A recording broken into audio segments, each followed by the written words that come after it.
Lily's kitchen লীলাবতীর হেসেলে আপনাদের সবাইকে স্বাগত জানাই। আমাদের আজকের রান্না পালং পনির। পালং পনির কিভাবে বানাতে হয় সেটা দেখবার জন্য আমাদের সঙ্গে থাকুন, ভিডিওটা শেষ অবধি দেখবেন। পালং পনির বানাতে আমাদের সবার আগে যে দুটো জিনিস লাগবে তা হলো পালং শাকের পিউরি বা পালং শাক বাটা আর পনির। এইখানে প্রায় 400 গ্রাম পালং শাক, আমি শুধু পাতার ওজনটা বলছি, আমি ডাঁটা গোড়া সব বাদ দিয়ে দিয়েছি। 400 গ্রাম পালং শাক আমি হালকা গরম জলে ভাপিয়ে নিয়েছি, নিয়ে আমি সেটা এভাবে পেস্ট করে নিয়েছি। এছাড়া আমাদের কাছে আছে প্রায় 400 গ্রাম মাপের পনির। আমি এখানে দোকানের প্যাকেটের পনির ব্যবহার করেছি, আপনারা চাইলে ঘরে পাতা পনিরও ব্যবহার করতে পারেন। এই পনিরটাকে আমি এইভাবে চৌকো কিউবে কেটে, চৌকো টুকরো করে কেটে আমি এটাকে হালকা সোনালি করে ভেজে নিয়েছি। পালং শাকের পিউরি আর পনির ছাড়া আমাদের আর যে মশলাগুলো লাগছে সেগুলো একবার বলি। এইখানে আমি নিয়েছি দুটো বড় সাইজের টমেটো এইভাবে কেটে নিয়েছি, দুটো কাঁচা লঙ্কা, প্রায় 7-8 কোয়া মতো রসুন আর 1 ইঞ্চি মাপের একটা আদার টুকরো আমি এইভাবে খোসা ছাড়িয়ে কেটে নিয়েছি। এই পুরো জিনিসটা আমরা একটা পেস্ট করে নেব। এছাড়া আমাদের লাগছে গুঁড়ো মশলা, সেখানে আমরা নিয়েছি প্রায় 1 টেবিল চামচ মতো ধনে গুঁড়ো, 1 টেবিল চামচ মতো জিরে গুঁড়ো আর সামান্য একটুখানি হলুদ গুঁড়ো।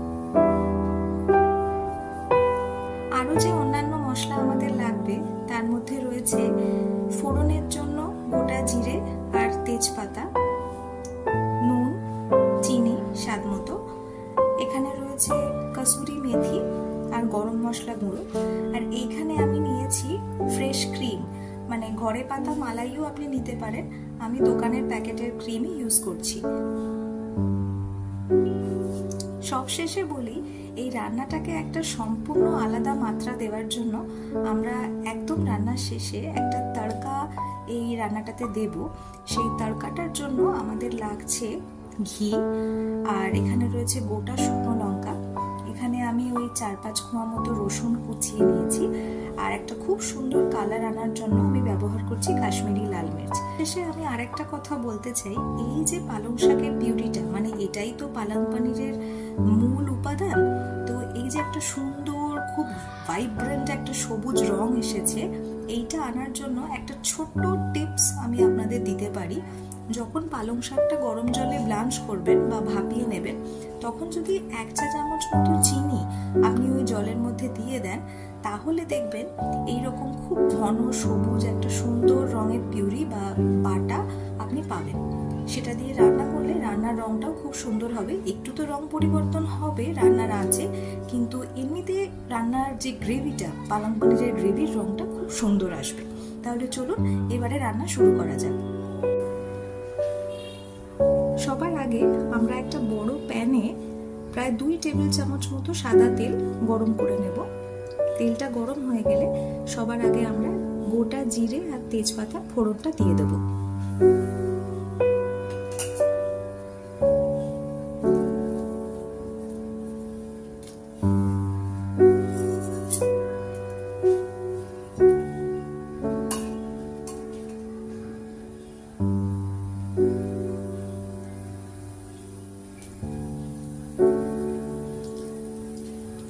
তেলে হালকা ফুটতে শুরু করলে আমরা টমেটো, আদা, কাঁচা লঙ্কা দিয়ে যে বাটাটা করে রেখেছিলাম, তার মধ্যে রসুনও ছিল, সেই পেস্টটা এই ফোড়নের মধ্যে দিয়ে দেব।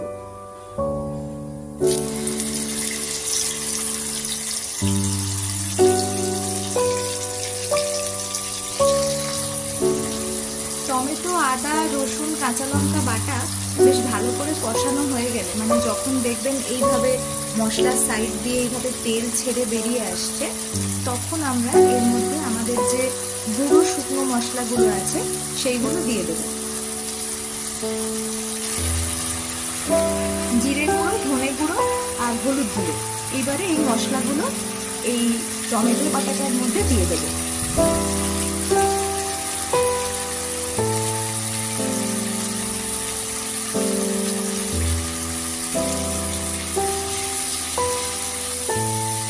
যদি মনে হয় যে মশলা বেশি শুকিয়ে যাচ্ছে, তাহলে এই পর্যায়ে অল্প একটু জল দিতে পারেন।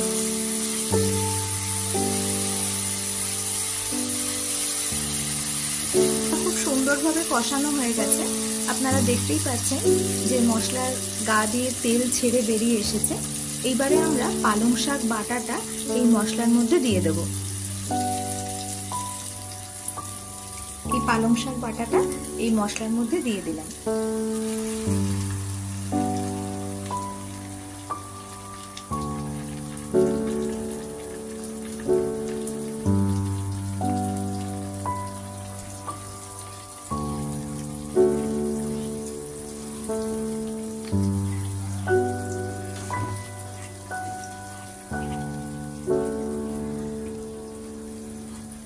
পালং শাকে প্রচুর পরিমাণে আয়রন আছে, আর পনির তো খুবই হাই প্রোটিন একটা জিনিস, তাই জন্য পালং পনির কিন্তু হিসেব মতো বেশ একটা হেলদি ডিশ এটাই বলা যেতে পারে।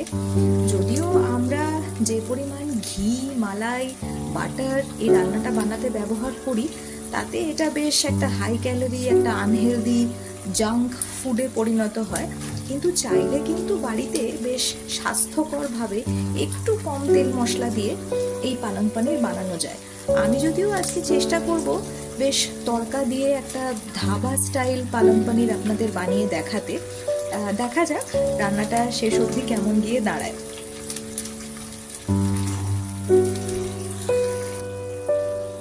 বেশ 3-4 মিনিট ভালো করে পালং শাকের পিউরিটা কষানোর পরে দেখুন পালং শাক কেমন নিজের রং পরিবর্তন করেছে। এইবারে আমরা স্বাদ মতো নুন আর সামান্য একটু চিনি এই রান্নাটাতে দিয়ে দেবো। নুন দিয়ে দিলাম।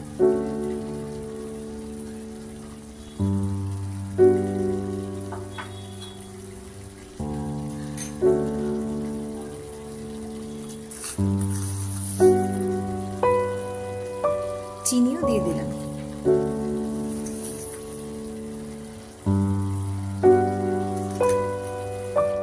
এই অবস্থায় দেখবেন যে পালং শাক বেশ ঘন হয়ে এসেছে।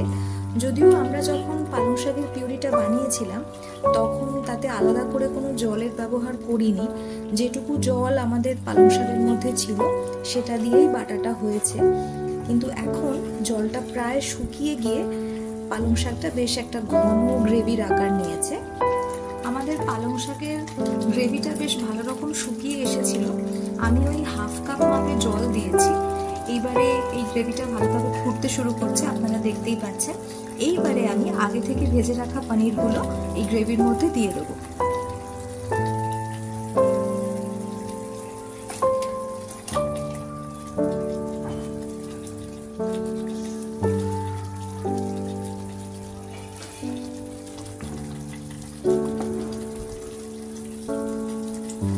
পনিরগুলো গ্রেভিতে দেওয়ার পরে আমরা ওই আর মিনিট 3-4 মতো পনিরগুলোকে গ্রেভিতেই একটু ফুটতে দেব, তাহলে পনিরের ভিতরে পালং শাকের গ্রেভির টেস্টটা যাবে।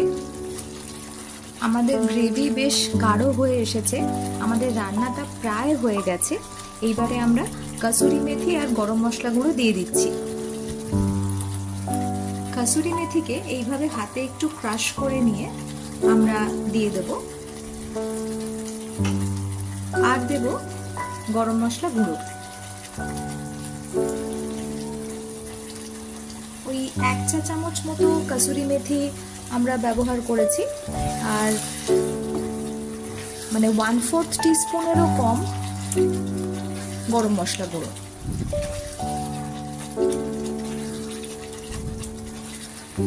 এবার আমরা ফ্রেশ ক্রিমটা বা মালাইটা এই গ্রেভিতে মিশিয়ে দেব।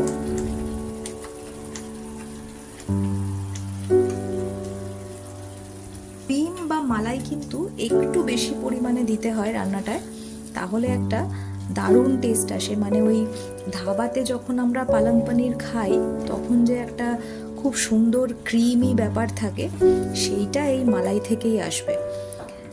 মালাইটা দেওয়ার পরে কি সুন্দর গ্রেভির রংটা পাল্টে গেল। আমাদের রান্না অলমোস্ট রেডি, আর বিশেষ কিছু করার নেই। এইবারে আমরা শুধু একটা তড়কা বানিয়ে নেব, তারপরে সেই তড়কাটা আমাদের পালং পনিরের মধ্যে মিশিয়ে নিলেই আমাদের ডিশ একদম রেডি হয়ে যাবে।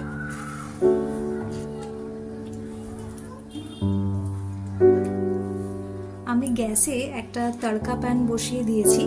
এইটা আমাদের রান্নার একেবারে শেষ স্টেপ। এবারে আমি এটার মধ্যে সামান্য ঘি দিয়ে দেব।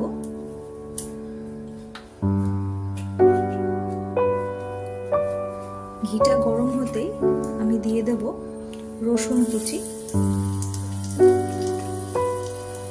দুটো শুকনো লঙ্কা আর কাশ্মীরি লাল মির্চ।